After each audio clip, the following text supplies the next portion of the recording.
Assalamualaikum warahmatullahi wabarakatuh. Apa kabar semuanya? Semoga semuanya dalam keadaan sehat-sehat saja. Kali ini kita akan belajar tentang teks berita KD 3.1 dan 4.1 tentang mengidentifikasi unsur-unsur teks berita dan menyimpulkan isi dari berita.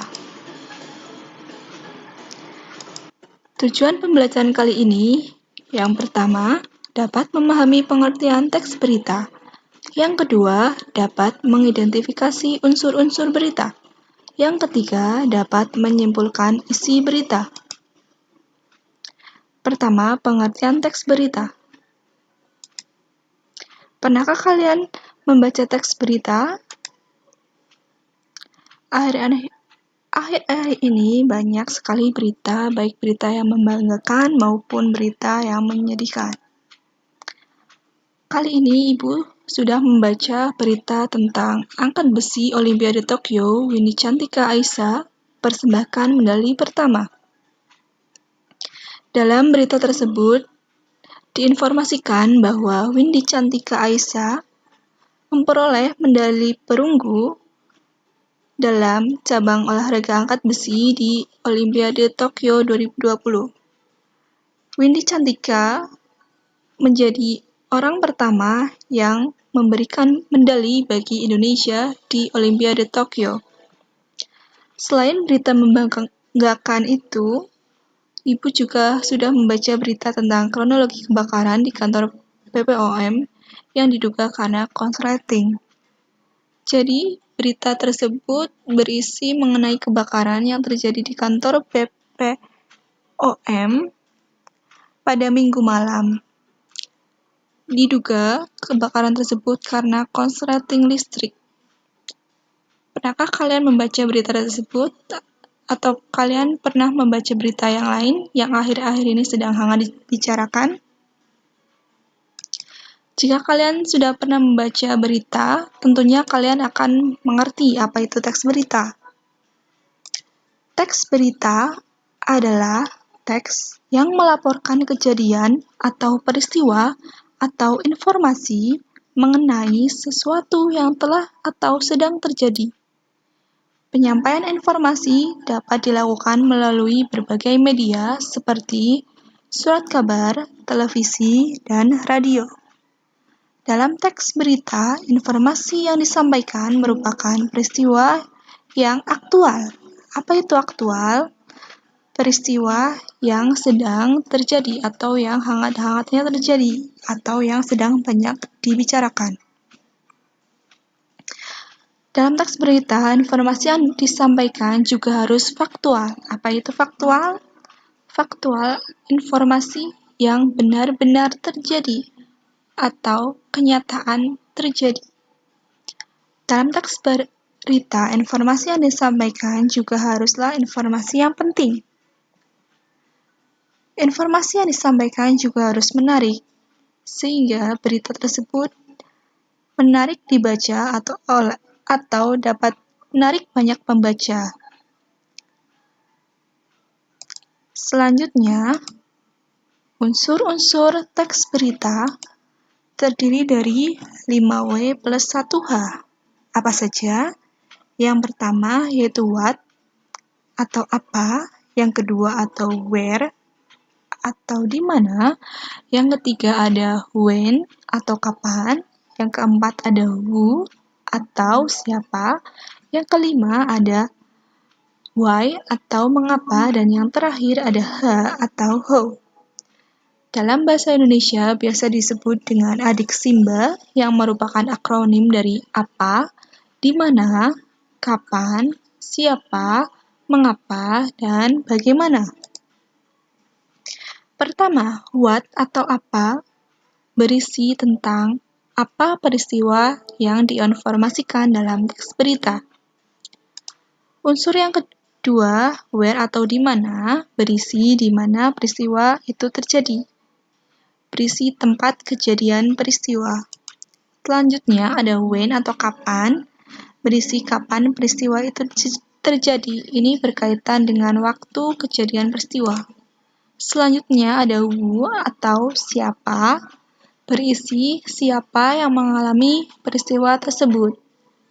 Selanjutnya ada why atau mengapa, berisi mengapa peristiwa itu terjadi atau sebab terjadinya peristiwa. Yang terakhir ada how atau bagaimana, ini berisi bagaimana peristiwa itu bisa terjadi. Yang kedua, menyimpulkan isi teks berita. Langkah-langkah menyimpulkan isi teks berita terdiri dari 4 langkah. Yang pertama, membaca atau mendengarkan berita dengan seksama. Sebelum kalian menyimpulkan isi berita, tentulah kalian harus membaca dan mendengarkan berita dengan seksama. Yang kedua, mendata atau mencatat unsur-unsur berita. Setelah kalian membaca, kalian harus mendata atau mencatat unsur-unsur berita sesuai dengan unsur-unsur berita 5W plus 1H yang sudah Ibu jelaskan tadi. Selanjutnya, menyusun unsur-unsur berita tersebut menjadi sebuah paragraf. Susunlah berdasarkan hal yang paling penting apabila diperlukan, tambahkan dengan kata-katamu sendiri. Di sini Ibu punya contoh teks berita. Tokyo, Eko Yuli Irawan sumbang medali Olimpiade Tokyo bagi Indonesia. Ia berhasil berada di peringkat kedua di cabang olahraga angkat besi yang membuatnya meraih medali perak. Eko turun di kelas 61 kg putra dengan perolehan total angkatan mencapai 302 kg. Perinciannya dari snatch 137 kg, kemudian clean and jerk 165 kg. Eko hanya kalah dari lifter Cina Li Fabin Tokyo International Forum pada Minggu 25 Juli siang waktu Indonesia Barat. Andalan negeri tirai bambu itu menjadi yang terbaik dengan total angkatan 313 kg. Kemudian di tempat ketiga ada lifter Kazakhstan Igor Son dengan total angkatan 294 kg. Ini medali kedua atlet Indonesia di Tokyo, semuanya dari cabang angkat besi. Sebelumnya, Windy Cantika Aisha memperoleh prestasi mentereng di negeri matahari terbit. Lifter 19 tahun itu meraih medali perunggu. Dari teks berita tersebut, marilah kita tentukan unsur-unsur berita pada berita tersebut. Unsur yang pertama yaitu what atau apa peristiwa yang terjadi.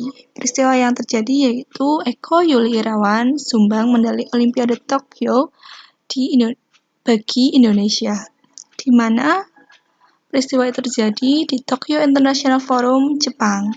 Kapan peristiwa itu terjadi? Minggu 25 Juli 2021 siang waktu Indonesia Barat. Siapa yang mengalami peristiwa itu? Ada Eko Yuli Irawan. Kemudian mengapa peristiwa itu terjadi? Karena Eko Yuli Irawan berada di peringkat kedua cabang olahraga angkat besi yang membuatnya meraih medali perak. Bagaimana itu bisa terjadi? Eko berhasil mendapatkan total angkatan mencapai 302 kg yang diperoleh dari snatch 137 kg dan clean and jerk 165 kg. Dari unsur-unsur teks berita itu, marilah kita simpulkan isi beritanya. Kesimpulan dari isi berita tersebut yaitu Eko Yuli Irawan sumbang medali Olimpiade Tokyo bagi Indonesia pada Minggu siang 25 Juli 2021 di Tokyo International Forum, Jepang. Eko Yuli berada di peringkat kedua cabang olahraga angkat besi yang membuatnya meraih medali perak. Eko berhasil mendapatkan total angkatan mencapai 302 kg yang diperoleh dari snatch 137 kg dan clean and jerk 165 kg.